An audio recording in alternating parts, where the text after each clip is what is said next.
सावन महीने का आखिरी दिन आप शिव को जब 2 लोटा जल चढ़ाएं, जो लोटा जल का लेकर जा रहे हो उसमें थोड़ा सा इत्र, अगर इत्र नहीं हो तो गुलाब की पंखड़ी, पंखड़ी नहीं हो तो कोई फूल की पत्ती उस जल में बाबा को समर्पित, इत्र हो तो ज्यादा अच्छा।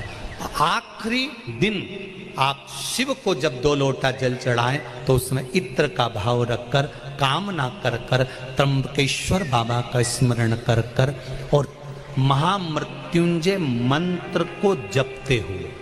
कौन सा मंत्र? ये वेद का बड़ा सुंदर मंत्र है, इसको चिल्लाकर नहीं बोला जाता, भीतर से बोलिए। एक महामृत्युंजय मंत्र का स्मरण कर। महामृत्युंजय मंत्र याद नहीं हो तो पंचाक्षर मंत्र नमः शिवाय,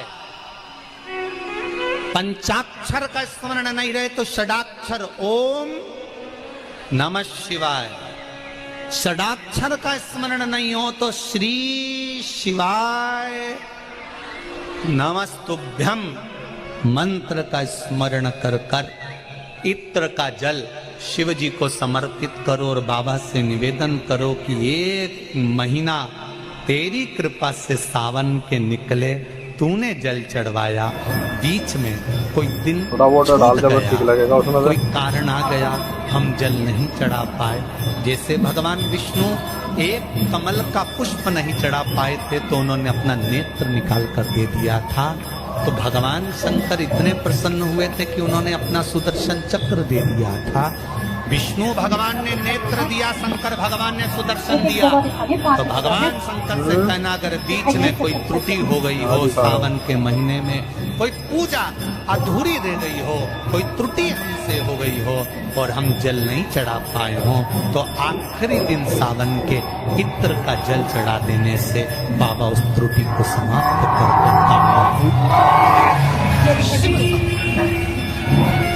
सारी समस्या का हल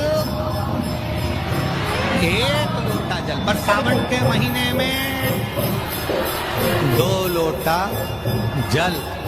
श्रावण में अगर मान लो 1 दिन आपका निकल भी गया, 2 दिन आपके छूट भी गए, कोई दिक्कत की बात नहीं। जो पेड़ तुम्हारे यहाँ लगाओ, जो पौधा तुम्हारे यहाँ लगाओ, जो वृक्ष तुम्हारे यहाँ लगाओ, जो क्यारा तुम्हारे यहाँ, कुंडी तुम्हारे यहाँ, उसी की मिट्टी को, उसी के पेड़ के नीचे, उसी पौधे के नीचे उस मिट्टी को थोड़ा सा हाथ से उसको उठाकर एक लिंग की आकृति बना ले। उसमें जलाधारी बनाने की जरूरत नहीं, केवल लिंग की आकृति बनाकर उसी की पूजन वहीं कर कर पानी चढ़ाकर 15 से 20 मिनट बाद अपना काम करने के बाद उसी को उसी मिट्टी में विसर्जन कर दें अपनी कामना कर कर। देव अधिदेव महादेव 2 महीने के बाद क्या देगा ये वही जान सकता है। और ध्यान रखें मेरी बेटियां, ध्यान रखें मेरे बेटाएं, मेरी माताएं इस बात का ध्यान रखें, बेटियां ध्यान रखें, मेरी माताएं ध्यान रखें, मेरे भाई ध्यान रखें। जिस दिन तुम्हारा मन करे, जिस दिन तुम्हारा दिल करे, उस दिन घर में पार्थिव शिवलिंग का निर्माण कर लिया करो। जिस दिन तुम्हारा दिल कर जाए कि आज मेरा मन है मैं पार्थिव शिवलिंग बनाऊं, गमले में से मट्टी लो, खेत में से मट्टी लो, जहां से मट्टी ले सकते हो। घर के बाहर कोई गमला हो, बगीचा हो, शहरों में जमीन पर कहां मट्टी ढूंढने जाओगे, तुम्हारे जो गमले लगे रहते हैं उसमें से मट्टी ले लो, पर छोटा सा पार्थिव शिवलिंग का निर्माण।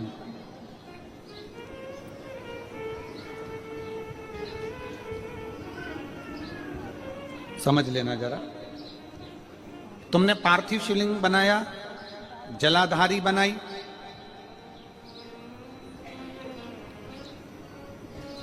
पूजन कर लो जिस दिन तुम्हारा मन करे। कोई तिथि, कोई वार, कोई दिन, कोई समय, कोई घड़ी, कोई पल कुछ मत देखो। तुमने पार्थिव शिवलिंग का निर्माण किया, 3 आखा चावल, 3 अक्षत। आखा चावल जानते हो, साबुदाना, आखा चावल, 3 चावल के दाने, एक गणेश जी की जगह, एक अशोक सुंदरी की जगह, एक षडानंद कार्तिकेय जी की जगह 3 चावल दाल, 3 दुर्वा, एक गणेश जी की जगह, एक अशोक सुंदरी की जगह, एक षडानंद कार्तिकेय जी की जगह, 3 बेलपत्र, जहां पर माता पार्वती जी का आपने ये जलाधारी बनाई है, उसी जलाधारी पर हो गए।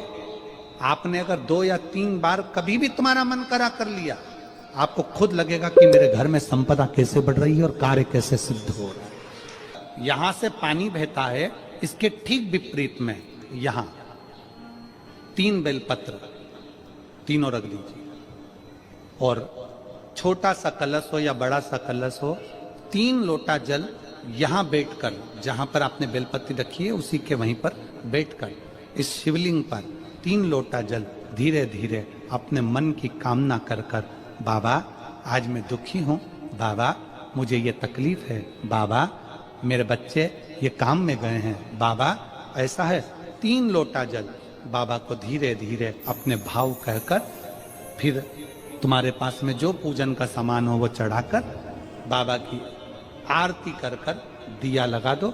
जब दिया ठंडा हो जाए उस शिवलिंग का विसर्जन कर दो।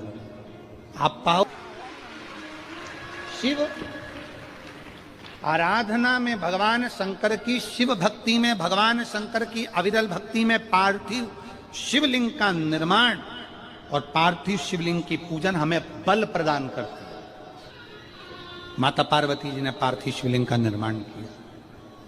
शिव जी ने देखा पार्वती जी को कि पार्वती जी पार्थिव शिवलिंग का निर्माण कर रही, तो शंकर जी ने पूछा, पार्वती तेरी शादी नहीं हो रही थी इसलिए तूने पार्थिव शिवलिंग का पूजन करा, तू चाहती थी मुझसे विवाह करना चाहती थी इसलिए पार्थिव शिवलिंग का पूजन करा, अब क्या चाहती है? अब तो मैं तुझे मिल गया,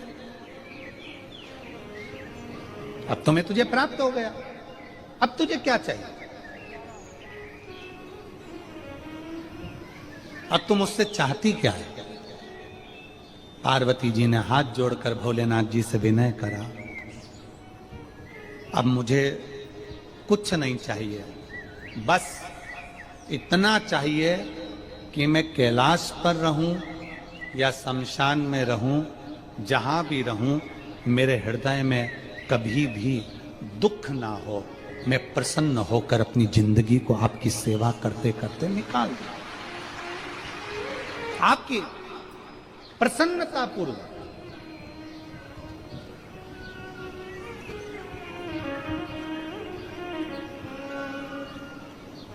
आप सबको मालूम होगा रावण क्या करता था। रावण ने अपने शीश काट कर दिए, रावण ने तप करा, रावण ने साधना करी, रावण ने तपस्या करी, बहुत करी, पर भगवान प्रसन्न नहीं हुए। तब रावण ने आखिरी एक बिंदु अपनाया। रावण पार्थिव शिवलिंग का निर्माण करता था, पूजन करने बैठ जाता था। शंकर भगवान को आकर उसे वर देना ही पड़ता था, वर देना ही पड़ता था। पार्थिव शिवलिंग के निर्माण का, पार्थिव शिवलिंग के पूजन का, पार्थिव शिवलिंग की आराधना का फल भोग। कितने लोग हैं? आप लोगों ने बनाया कभी पार्थिव? बनाया? सावन में बनाते हो गुरुजी, है ना? ऑनलाइन जब पार्थिव शिवलिंग का निर्माण होता है तब बनाते हो, पर बीच में कभी तुम्हारा मन कर जाए एकदम, जब तुम्हारा मन हो। अब कई लोग कहते हैं गुरुजी पार्थिव लिंग का पूजन करना है तो पति पत्नी का दोनों का होना जरूरी है, शादीशुदा होना जरूरी है, या ऐसा जरूरी है या वैसा जरूरी है। शिव महापुराण की कथा कहती है बच्चे हो बच्ची हो, शादी हो गई नहीं हुई, विवाह हो गया, जैसे भी हो, आप जैसे हो वैसे पार्थिव लिंग का निर्माण करो। वो काली मिट्टी के बनाए भोलेनाथ, चढ़ाऊं लोटा जल भर।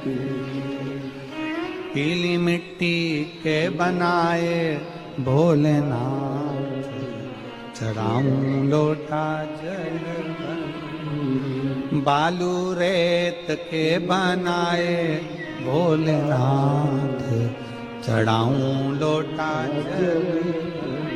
बेटे के विवाह के पहले जो श्रावण का महीना पड़े, उस श्रावण में अमरबिल के 5 टुकड़े पान के पत्ते पर रखकर भगवान शिव के मंदिर की चौखट पर रखिए।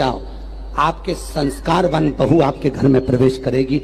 बेटे के विवाह के पहले जो श्रावण का महीना पड़े उस श्रावण में अमरबिल के 5 टुकड़े पान के पत्ते पर रखकर भगवान शिव के मंदिर की चौखट पर रखिए आओ। आपके संस्कारवान बहू आपके घर में प्रवेश करेगी।